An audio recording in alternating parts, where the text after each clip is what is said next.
Have you ever wondered how the Mongol Empire, so feared and powerful, ever lost a battle? They conquered vast lands, from China to Hungary, striking terror wherever they went. But what about the times they weren't victorious? These forgotten moments are not just minor setbacks. They reveal cracks in the seemingly invincible Mongol war machine. By the end of this video, you'll see the Mongols in a new light, not as an unstoppable force, but as an empire that faced betrayal, miscalculations, and disasters. What if just one of these forgotten battles had gone differently? Could history, as we know it, have changed forever? Stay with me till the end, and I promise you'll walk away with new insights into one of history's most powerful empires. Welcome to Historical Veils, where we uncover the hidden stories of the past. Let's dive in. When we think of the Mongols, we think of total domination. The lightning-fast cavalry, innovative military tactics, and brutal psychological warfare allowed them to defeat armies much larger than their own. No fortress was safe from their siege engines, no ruler beyond the reach of their wrath. But there's a side of the Mongols' story that rarely gets the spotlight: the moments when they stumbled. These forgotten battles expose the limits of their power and remind us that even the greatest empires face challenges beyond their control. So, let's unravel some of the most intriguing lost battles of the Mongol Empire. Our first stop, Europe. In 1241, the Mongols launched a full-scale invasion of Europe, defeating Hungary at the famous Battle of Mohi. But what history often overlooks is that this invasion, though devastating, was ultimately a strategic failure. The Mongols had routed the Hungarian army, and it looked like Europe was ripe for conquest. Yet within months, their momentum came to a screeching halt. A deadly combination of logistical challenges and internal Mongol politics forced the withdrawal of their armies just as they were poised to take more territory. And here's the twist. The reason for this sudden retreat was the unexpected death of Genghis Khan, the Great Khan, back in Mongolia. Mongol generals bound by custom had to return to Mongolia to participate in the election of a new leader.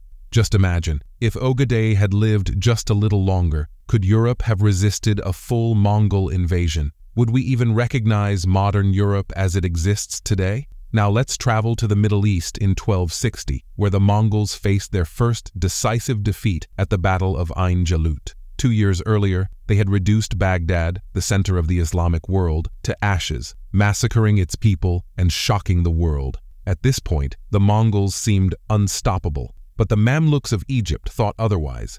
These were no ordinary soldiers. They were former slaves turned elite warriors, hardened by battle and united by a common cause: to stop the Mongol advance. Mamluk General Kutuz lured the Mongols deep into his territory, waiting until the sweltering heat and long march had weakened them. At the right moment, the Mamluks struck, ambushing the Mongol forces at Ain Jalut. This wasn't just a defeat, it was a humiliation.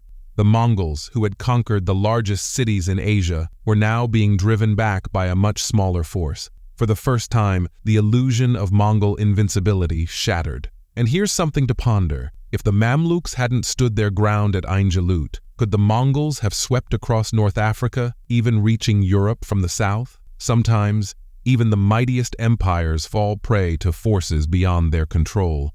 Kublai Khan, the grandson of Genghis Khan, believed that Japan would be just another easy conquest. But the invasions of Japan in 1274 and 1281 proved to be some of the most disastrous campaigns in Mongol history. In 1274, the Mongols launched their first attack on Japan. They landed on the island of Kyushu, overwhelming the samurai defenders with superior numbers and tactics. However, a sudden storm forced the Mongol fleet to retreat before they could consolidate their gains. Undeterred, Kublai Khan prepared a much larger invasion in 1281, sending a massive fleet of 140,000 soldiers. This time, it seemed like nothing could stand in the Mongols' way. But just as the invasion began, disaster struck. A typhoon, now known as the kamikaze or divine wind, swept through the fleet, sinking thousands of ships and killing tens of thousands of soldiers. The loss was catastrophic. Kublai Khan never attempted to invade Japan again. It makes you wonder, what if the typhoon hadn't come? Would Japan have fallen?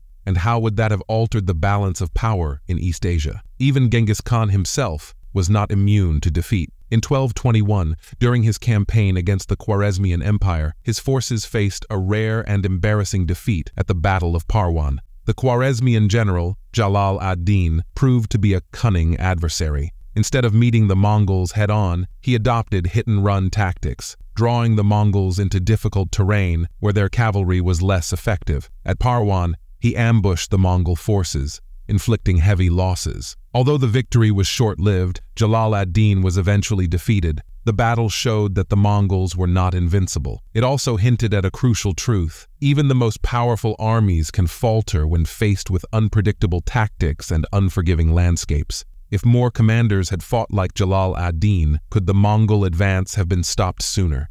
One of the lesser-known conflicts in Mongol history wasn't fought against an enemy kingdom, but within their own ranks. After the death of Genghis Khan, the empire began to fracture as his descendants squabbled over power. The Battle of Buer Lake is a perfect example of this internal strife. Two rival Mongol factions, both led by descendants of Genghis, clashed in a brutal struggle for control. The battle weakened both sides, and the infighting prevented the Mongols from focusing their energies on expansion. This civil war, and others like it, eroded the empire from within. It's a stark reminder that sometimes the greatest threat to an empire isn't an external enemy, it's division from within. Had the Mongols remained united, how far could they have extended their reach? Could they have dominated Europe and Asia for centuries longer? The Mongols' campaigns weren't just stopped by armies, they were also halted by climate and geography.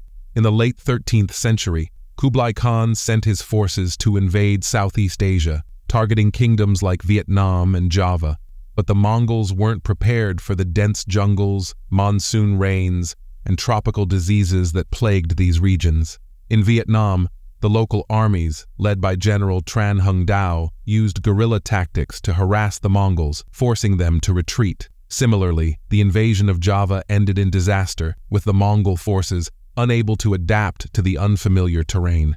These failed campaigns highlight an important truth. Military might alone isn't enough to conquer every land. Geography and climate can be as powerful as any army. These forgotten battles remind us that no empire, no matter how mighty, is invincible. The Mongols may have reshaped the world, but their defeats tell us just as much about their limitations as their victories do about their strength. Through setbacks like Ain Jalut, civil wars, natural disasters, and guerrilla resistance, we see the Mongols in a more human light. Powerful, yes, but not invulnerable. These stories offer a richer understanding of history, showing us that even the greatest empires can falter. The real lesson? History is unpredictable. A single storm, a misstep, or a brave general can change the course of history forever. And perhaps the most captivating part is that we'll never know what could have been. What if just one of these battles had ended differently? Thank you for watching, and subscribe to Historical Veils for more deep dives into the hidden corners of history. Who knows? The next battle we cover might just change the way you see history forever.